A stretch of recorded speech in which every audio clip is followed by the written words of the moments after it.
Where? Okay. Good morning, everyone. April 26, 2026. Geez, I never thought I would. Sometimes I'm writing a check, and for some reason, all of a sudden, I'll write April 26, 19. Oh, shoot. I have to take the 19 out and put a 20 in there. I'm still doing that after all this time. But when you get in a hurry, you fall back on things, and that's one of the things I'm going to talking about. I'm going to be talking about today is some of the things we fall back on, and we think we're doing it the way that is going to be for our highest and best good. But I want to start today speaking from the one of the original, the original gospel. The first one, written about 30, 35 years or so, actually written down. The Gospel of Mark, actually written down about 60 to 65 the year, and in the current era that we're living in. Now, so whoever wrote this down, it had been floating around as sayings and so forth, because the people that followed Jesus or followed the Jewish law or anything else, they weren't all very schooled people. They couldn't read, they couldn't write, they couldn't do any of these things. That wasn't important to them. What was important to them was to make a living, to put food on the table, and that was it. They didn't have any kind of aspirations towards being skilled in the art of reading.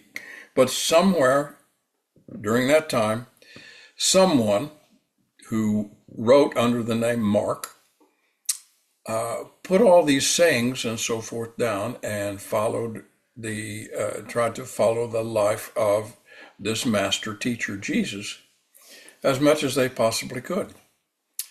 And they didn't start with a virgin birth or anything else. This person didn't. This person just started right off with him being in the river with his cousin John the Baptizer, is what they called him. And so that's where his message starts, right there. Starts with his message and and what he was doing, trying to reach other people. This new way of looking at things. So Mark writes this down as one of the sayings of Jesus, and it's found in the second chapter, Mark 2, the 21st verse. You guys have all heard this at one time or another. No one sews a patch of unshrunk cloth on an old garment. If he does, or if she does, if that person does, the new piece will pull away from the old, and a worse tear will result. Now, some of you will remember this time during our younger years. I guess I was in my 20s, maybe a little bit younger, but mostly in my 20s, when bell-bottom pants were all the rage, bell-bottom jeans. So one of the things that I thought would be really clever would be to take part of the seam out towards the bottom, or the razor blade, and cut right through all those and separate the seam on the outside of both of the legs of my pants, and insert in there a piece of cloth in this shape and sew that in and hem it at the bottom and so forth, and have this piece of psychedelic looking cloth. It was probably paisley or something like that in both sides. So I did that, and I was showing this to one of my aunts who was a seamstress. She was really good. I said, "Look what I've done here. Look what I've created." And she said, "Did you wash that cloth before you put it in there?" And I said, "Why?" And she said, "Well, it's a new piece of cloth, and if you didn't wash it first, it's going to shrink up." Oh, I hadn't thought about that. And sure enough, that piece shrunk up and shriveled and looked awful. So I learned that lesson. I learned the lesson that's right there about putting a piece of cloth in there. It didn't tear the garment, but it messed up my plan. My plan was totally messed up. The same thing can occur in just about any aspect of life. And that's what Jesus was trying to teach in there to everybody. You can't take a brand new idea and just patch over and add it to the old idea, the old belief, and expect a good result. It's just not going to happen. It's going to mess up both things. The one will shrink, it'll get smaller, and it will tear loose from whatever you were trying to patch. You can't, this teaching that I'm teaching isn't one you can just patch in to the old way and still keep the old way. It's not going to work that way. Then he went on to say something else, or at least the two were added together because they were so similar. If I can get this to decide to pull back up. And you guys know this one too. And no one pours new wine into old wineskins. If he does, the wine will burst the skins, and both the wine and the wineskins will be ruined. Instead, new wine is poured into new wineskins. New wineskins. So the question is, are you a new wineskin or are you an old wineskin? And is the pouring in or the acceptance of new ideas that are coming in, are these so rare and extraordinary that they are expanding your consciousness? If your consciousness is still holding on to the old way, what's going to happen? The wineskin, which was usually some animal's organ or something that had been all cleaned out and so forth, and we won't get into that, had to be fresh. If it was old and dried out and had been previously used for the purpose of wine, if you poured new wine into it, the new wine was still fermenting and expanding, and it would tear the old wineskin because the old wineskin had lost its ability to stretch. Now, that he's speaking to the people of his times, and he's speaking to them about Judaism. He's speaking to them about the ways of their forefathers that they had been taught. All of the things that were important, keeping the Sabbath and so forth and so on. All of these ideas had come down to the idea in his time that these are the ways. Each of these must be followed, and that's all there is. If you follow these well, then everything will be fine in your life. But people were saying, well, I'm following them, but nothing's changing. Nothing's changing on the outside for me. Everything is remaining the same. Why is that? And he was saying, because the teachings I have presented to you are new, and they cannot be fit into the old way. So it's up to you to be able to change your thinking. Remember, we have used referred to this in the last time about repent, what repent actually means. Repent means, yes, it means change your ways, but it means turn away from the old. Turn away from it. Look outside of that.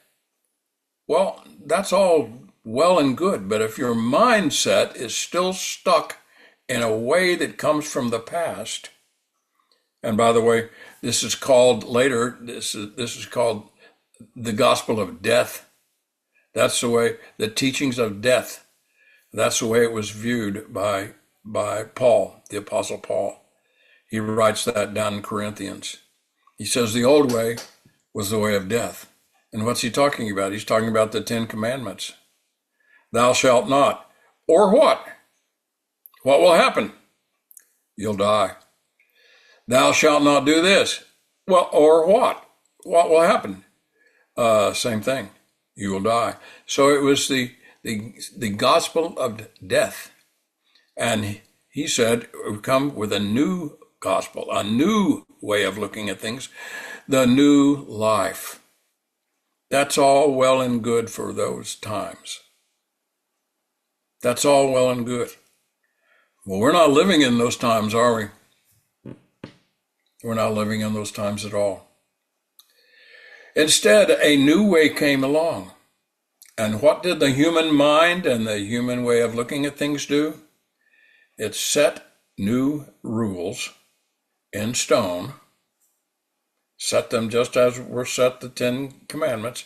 They were set in a figurative stone, placed in a book that was gathered together of sayings and so forth. And the one who was teaching the new way became the icon, became the statue that was pointing to the way of opening, the way, pointing to the way and saying, follow this.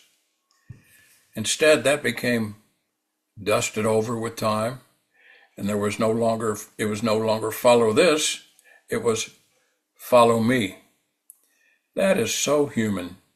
That is so human for us to do that, to take an idea that needs no structure and to take it and give it a structure and then say, this is the way and the truth and the life. No one comes but by this way and this truth and this life that we have proscribed for you. This is what's happened to Christianity. It's happened over the years.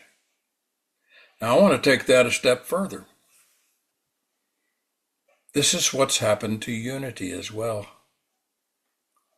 Oh, yeah. It's become a way for us to obscure the ruler of our life by saying, I have a new way. You know, one of the things when I first started attending Unity, people used to laugh at us and say, you guys are just out there praying for Cadillacs. That's all you're really doing. You're just praying for Cadillacs. You think that you can manifest goodness in your life, but all you think about is manifesting stuff. Oh, a lot of truth to that. A lot of truth to that. How about wanting to manifest ourselves? How about us wanting to become new wine skins and pour in new truth, which will expand our consciousness, but we'll be able to hold it because we have changed the skin that we put it inside. A brain who is still functioning on dogma cannot open itself to something new. A brain who still says within itself, this is the only way, and if you don't follow the way prescribed to us by those who came before us, then what do they usually say? You're going to HE double toothpicks. That's what's going to happen to you.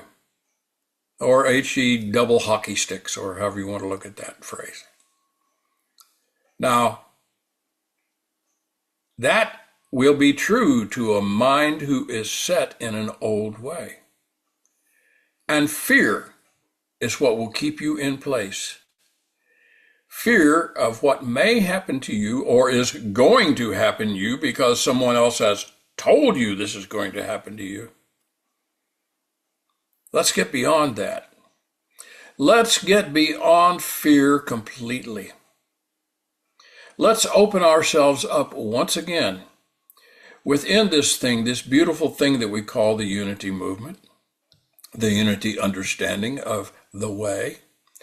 Let's open ourselves up so that we can be true vessels of love and forgiveness. You know, we're living in a world right now that is, on the outside, extremely frightening. It's just, what's going to happen next? what's happening right now and what's going to happen next, and where am I going to be in all of that? Where are the ideas and beliefs? Why are they not conquering the world for me? Why do I still live with a sense of uneasiness, fear, and yes, hate for another, for someone else? Can you imagine? Here we are living in the United States, and it's, except for 9/11 and the buildings being blown up in New York, it's been rather peaceful all these years. There isn't some outside force that is coming in and dropping missiles or blowing up themselves or anything else in our lives.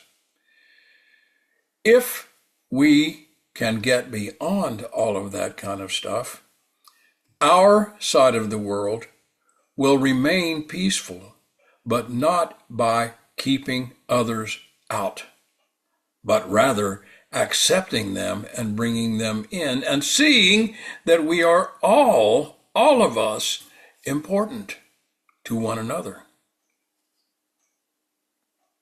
How you doing with that? Are any of us ready to become a new wineskin? Are any of us willing to become flexible so that when the new ideas pour in, this idea of there is no otherness, this idea that those who we think are our enemies are actually our misguided friends, can we accept them? Can we forgive them and forgive ourselves by looking at truly who we have allowed ourselves to become? Allowed ourselves to become the people who have written a history that makes us feel extremely comfortable, and forgotten that there is a history outside of that. You know, this is a time on April 22nd. Many of you know that that's celebrated as Earth Day. In my culture, being an Oklahoman, that day was the day of the Great Land Run, and we call it, and that was in April 22nd, 1889. So I grew up calling that day, April 22nd, 89ers Day. And we really put forward all the ideas of all these people lining up in a line and a gun going off and boom, and here they came, riding across the prairie and staking the land as their own. That's the story. That's the glorious story of how Oklahoma began. And it's a lie. It is a lie. That land was stolen. That land was taken and called the territory of Oklahoma after it had been promised for as long as the water ran and the grass grew to be Indian territory, what they called Indian territory. After removing all of them from their homeland, right there where you live today, right on the land you live today, taken away from them. They were forced out, force marched all the way, hundreds and hundreds of miles, some of them over 1,000 miles, the Seminoles, forced into this land and said, well, here it is, it's yours forever. And within just a few decades, oh, by the way, we need this now. So we're going to push you out of the middle of it, and we're going to establish a new place called the Territory of Oklahoma. And we're going to give it to all these people who pushed you out free. We're going to give it to them. That's the real story. But once you get yourself locked in, once you become an old wine skin, and all of the wine that was in you has poured out, then what do? You can only change yourself. You can't change the outer. You can't change the past. You can't even really change the present. But you can change the future if you allow yourself and see yourself and myself as a new creature. See ourselves as flexible and pliable, forgiving and accepting.